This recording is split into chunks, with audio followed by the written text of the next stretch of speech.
Krásné sobotní ráno jsme se vydali z Průmka TV na 4.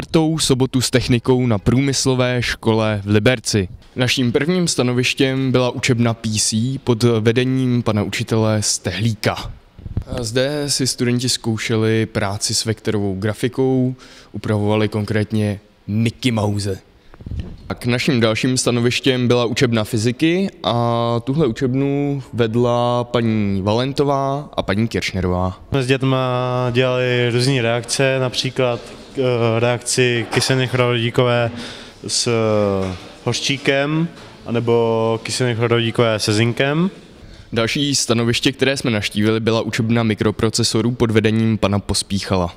Zrovna učíme sestavit počítač, tady máme větrání, tady je pevný disk, ramka, tady potom ještě přijde CD-ROM a tady je hlavní napájení. A tohle je jenom nepatrný zlomek toho, co se na naší škole můžete naučit. Tak neváhejte a přijďte k nám.